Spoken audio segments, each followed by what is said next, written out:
Hi guys, so we are at the end of our trip around the northern New Zealand. So here we are at the Egmont National Park. This is one of our final stops. We still got another 3 days to travel. Today we're gonna do another hike. But before we head back to the Auckland, I thought I'm gonna give you a tour of our van. This is a Toyota Hiace that we rented from the Hiace Campervan rentals. We've been driving in this van for the last 3 weeks, almost 3 weeks, around the northern New Zealand. Toyota Hiace is one of the most popular vans that you will see if you want to rent a camper van in New Zealand. If you want to get something a little bit smaller, you don't want to rent a motorhome, this is probably what you're gonna see on most of the websites. So they're normally a little bit older vehicles, but it doesn't mean that they're bad. They're most of the times more reliable than the newer ones. So this is 2008 model. But before we jump in an actual tour of the van, I just wanted to show you the quick highlight reel of our trip, all the places that we traveled, just about 60-90 second highlight reel.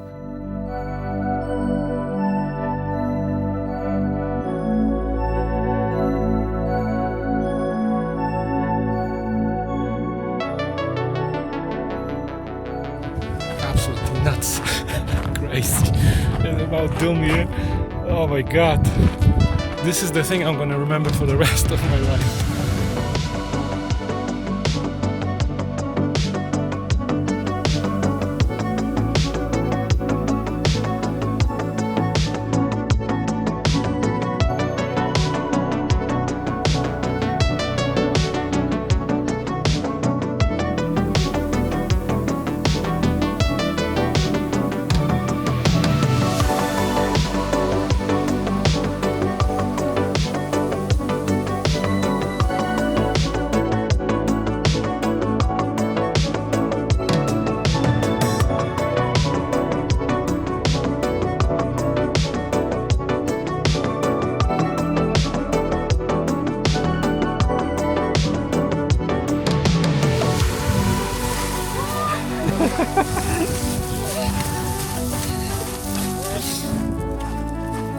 We have experienced local guides here. We got Sophia and Pot.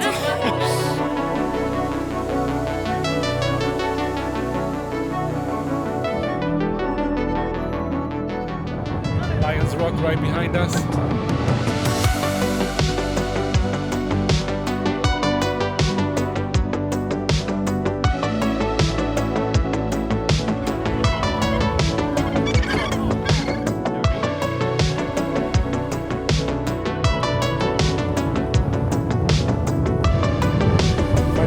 From the summit.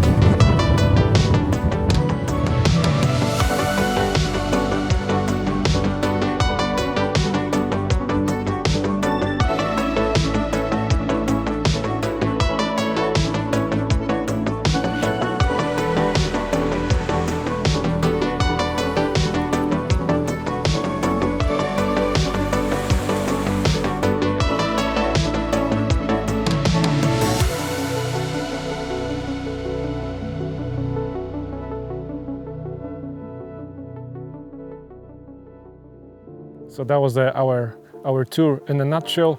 So there's going to be more videos coming out soon from our trip. We're going to be releasing them for the next few days. So I hope you guys are excited. So let's just jump in an actual tour of the vehicle. So if you're thinking about renting this particular vehicle, most of the time, 80% of the time, you will see them with a kitchen inside and a bed towards the end, but this is actually a little bit different. So you won't find many of the vehicles which are designed like this with the bed sort of inside and kitchen in the back. The reason we opted to go for that type of setup is because if you have a kitchen inside, most of the times the bed will be about 185 centimeters. So this is the good setup for the people who are taller, because once you have the bed inside, the bed size is over 2 meters. Obviously the downside is the kitchen is in the back, so on a rainy day you sort of have to come out and get the stuff from the kitchen, set up the living room inside. So it takes a little bit more time. So here we are inside of our van. As you can see, it's a massive bed stretching all the way from the back of the seats.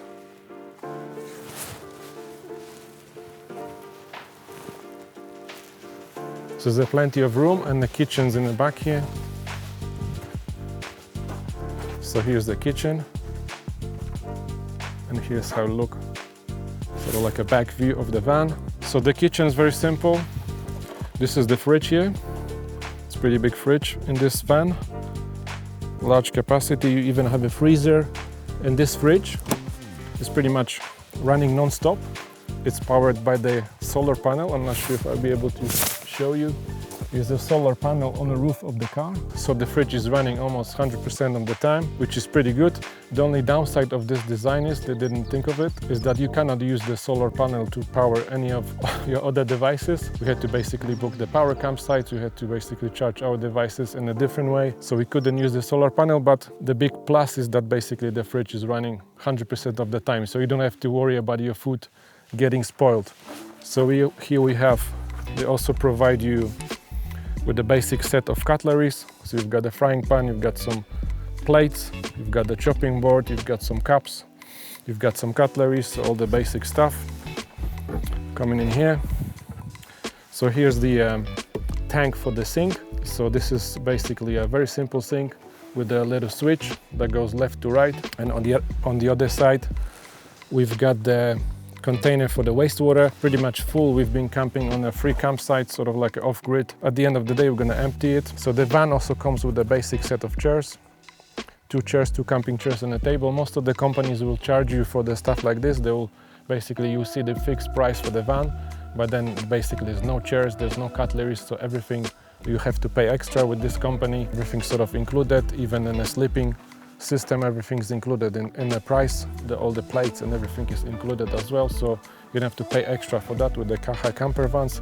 And obviously we're not affiliated with this company. We paid for the van with our own money, so we're gonna give you an unbiased review. But basically, if you're thinking about renting this type of vehicle, this is a good video to watch, because most of the vehicles you will see for rent will be Toyota Hiace, just with a little bit different sort of setups, but basically it's the same vehicle. So this video should be useful for you if you're thinking about renting this type of van for yourself. What you also get with this van is they give you some sort of a box, which is very useful. You can put all your plates, all your sort of food products, packaged food.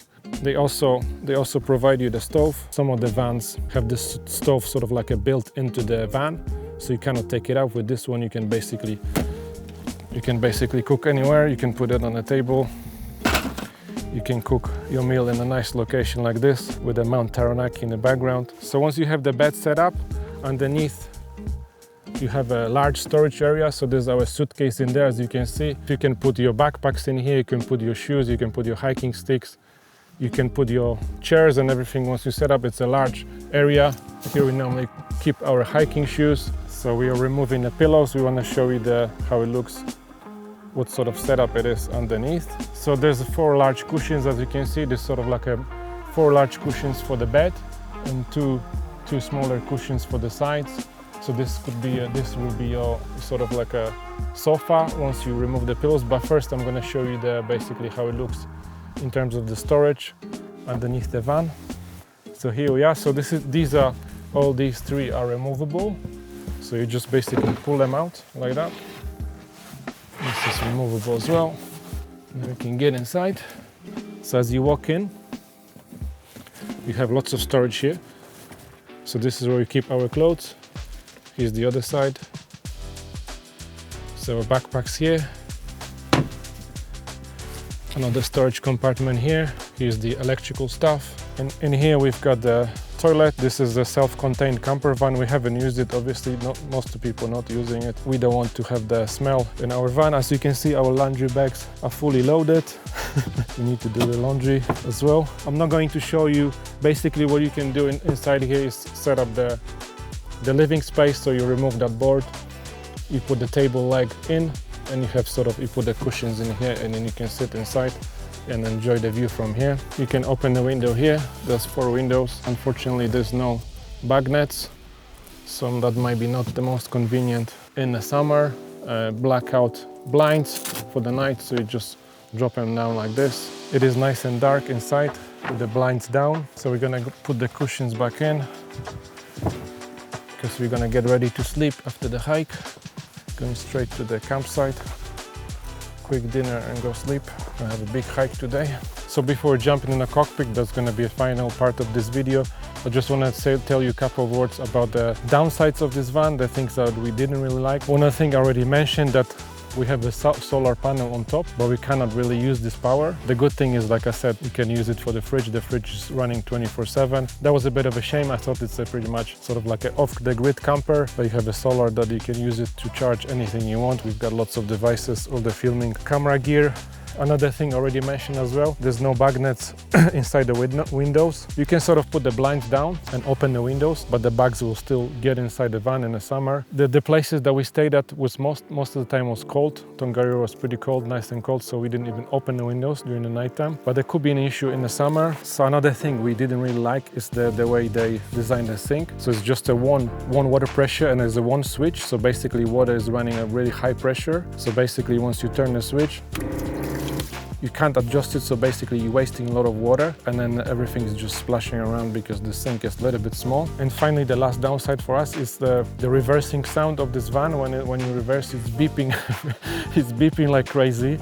I think they should just probably switch it off. It's not very good if you sort of want to leave the campsite early in the morning. It's gonna wake everyone up. So finally, the last downside with this company, but that could be not the case with other companies, so make sure you always check that. So here's the connector for the powered side. So here's where you plug in your cable, but they didn't give us a cable. They probably forgot. So make sure every time you rent a van, make sure you have a cable, make sure the cable is included. We couldn't use the solar and we didn't have a cable, so we really had to sort of book.